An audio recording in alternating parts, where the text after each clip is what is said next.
Before Thailand was a nation, before it had kings, borders, or written laws, it already believed, not in doctrines carved into stone, but in whispers carried by the wind through forests older than memory, in rivers that flooded and receded like breathing gods, in land that was not owned but respected. This is not the story of a single religion. It is the story of a conversation across centuries, a conversation between spirits and monks, between ancient gods and human suffering, between fear, faith, power, and liberation. In Thailand, belief did not arrive all at once. It layered itself like sediment in a riverbed. First came animism, where every tree could watch, every place could remember, and every misfortune had a voice. Then came Brahmanism, carried by traders and kings, bringing cosmic order, divine authority, and rituals that crowned rulers as reflections of the universe itself. And finally came Buddhism, not with conquest, but with the question, why do we suffer, and how do we end it? Instead of replacing one another, these belief systems wove together not in conflict, but in balance.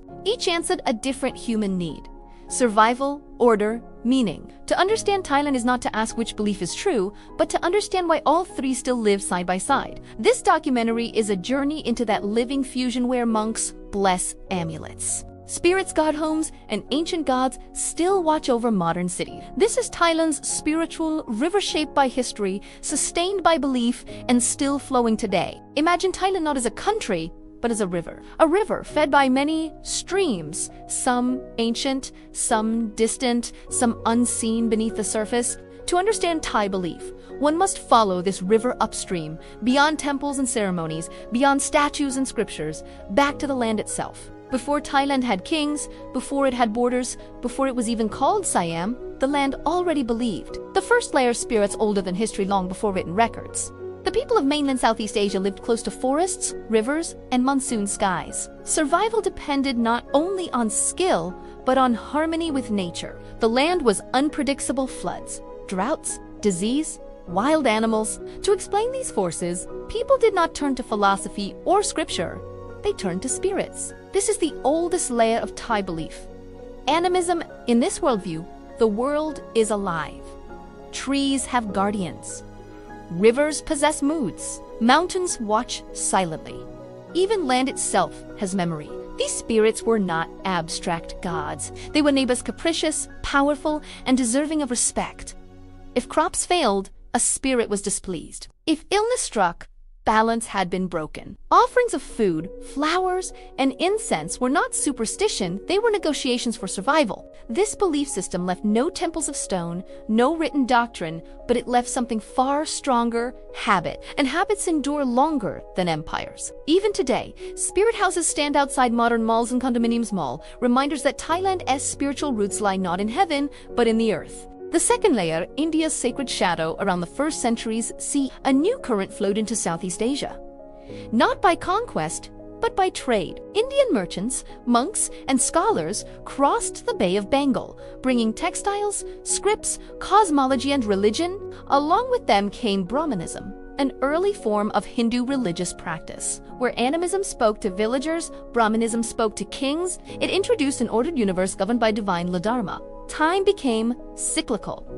Power became sacred. Rulers were no longer just strong men. They were guardians of cosmic balance. Early Southeast Asian kingdoms such as Funan, Dvaravati, and Srivijaya absorbed these ideas. Sanskrit terms entered local languages. Hindu gods Brahma, Vishnu, Shiva appeared in inscriptions and art. Most importantly, Brahmanism reshaped kingship. The ruler was seen as a Devarasha, divine king whose authority mirrored the cosmos itself. Coronations, astrology, and state rituals were conducted by Brahmin priests to ensure harmony between heaven and earth. The Indian epic Ramayana was localized into the Ramakien, becoming not just literature, but a moral blueprint for leadership and virtue. Even today, it is etched into murals at Wat Phra Kaew in Bangkok. Yet Brahmanism never replaced local belief. It sat above it like a palace built upon older soil. The third layer, the quiet revolution of Buddhism. In the 13th century, a quieter, deeper, current-arrived one that would permanently reshape Thai identity. Theravāda Buddhism, transmitted from Sri Lanka through Myanmar, spread across the region. Unlike Brahmanism, Buddhism did not glorify kings. Unlike animism, it did not fear nature. Instead, it asked a single, unsettling question: Why do humans suffer? The answer lay not in angry spirits or divine punishment, but in desire, ignorance, and attachment. During the Sukhothai Kingdom, 1238 to 1438, Theravāda Buddhism became state-supported and deeply embedded in daily life. Stone inscriptions from King Ramkhamhaeng describe a kingdom where monks were respected, temples flourished, and moral conduct was encouraged. Buddhism brought literacy, education, and a moral framework accessible to all, not just elites. Monasteries became schools, monks became teachers, merit-making bun became a spiritual economy. Yet Buddhism did something remarkable. It did not erase what came before, not replacement, but weaving rather than dismantling animism and Brahmanism.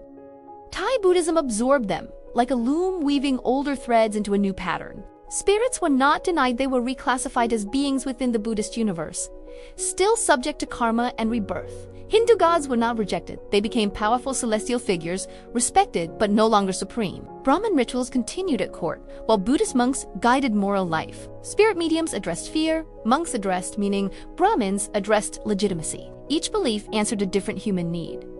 This fusion was not philosophical, it was practical. When a child was born, monks blessed them. When a house was built, spirits were honored.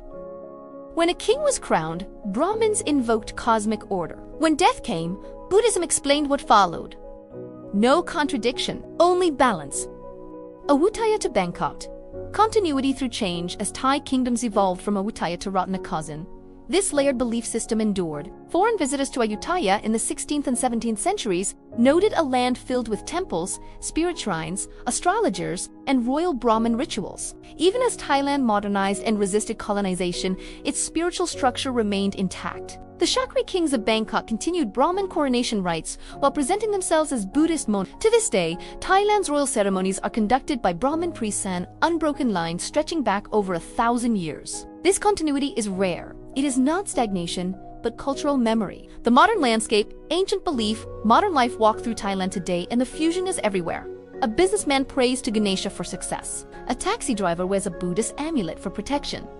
A family leaves offerings for house spirits each morning. A monk blesses a new smartphone. To outsiders, this may seem contradictory. To Thais, it is simply life.